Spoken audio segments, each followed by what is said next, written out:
il aperçoit un wagon poubelle qui attend qu'on vienne le chercher.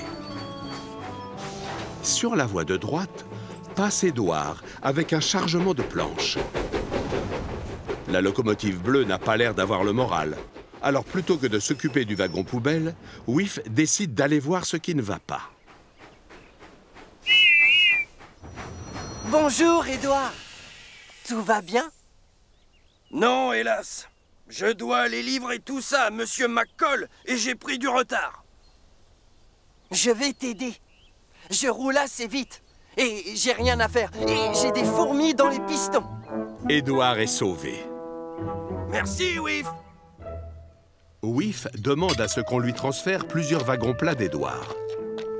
Puis, il redémarre à toute vapeur. Au revoir, Édouard. Voilà, ça se confirme. Je suis fort et je suis aussi rapide. Je vais bientôt devenir une grande machine. Attention au virage.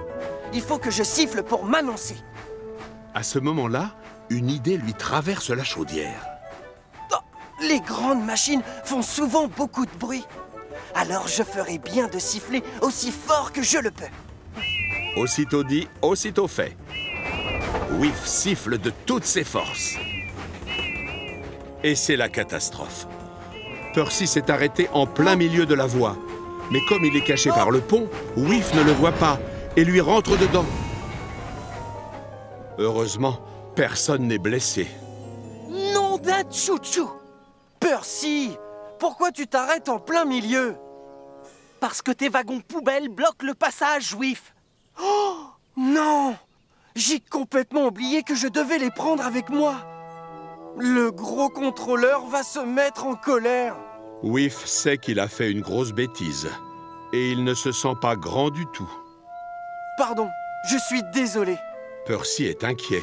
Oh, je sais, mais l'ennui, c'est que je vais être en retard pour le courrier. En effet, c'est embêtant. Percy a des horaires à respecter. Il est toujours à l'heure. Et c'est d'ailleurs pour ça que Whiff le met dans la catégorie des grandes machines. La locomotive à lunettes sait alors ce qui lui reste à faire. Mais oui, bien sûr. Si je fais mon travail correctement, alors je passerai dans la catégorie des grands, moi aussi. Tout comme Percy.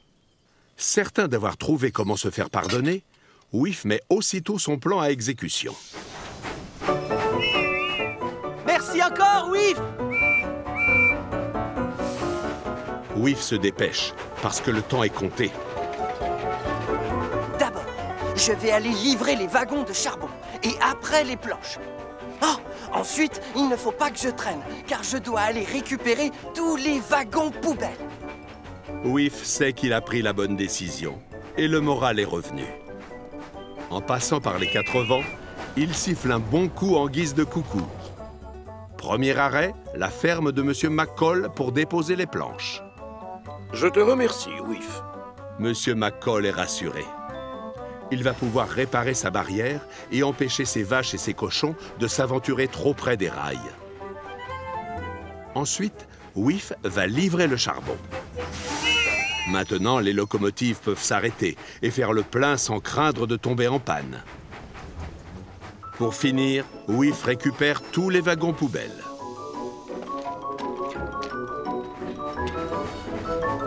Il travaille vite, sans montrer un signe de fatigue, alors que les wagons sont lourds, et il siffle pour se faire annoncer. À la gare du Puy-Sec, Whiff croise Spencer, que l'odeur des poubelles dérange beaucoup. Oh, oh, oh, mais c'est notre cher Whiff l'éboueur, le préposé au wagon poubelle. Tu sais, tu ne seras jamais une grande machine comme moi. Quel prétentieux! Désolé, Spencer, je dois me dépêcher. Tous ces wagons sont vraiment lourds et j'ai promis de les emmener à la décharge. À ce moment-là, Gordon arrive avec le maire et le gros contrôleur à bord, ce qui n'a pas l'air d'inquiéter Whiff. Très beau travail, Whiff! Toutes les voies sont enfin dégagées. Tu t'es montré particulièrement efficace et je te félicite. Et tu es un grand maintenant. Oh, merci beaucoup, messieurs. C'est sûrement le plus beau compliment que l'on pouvait faire au nouveau Whiff le Grand. 1,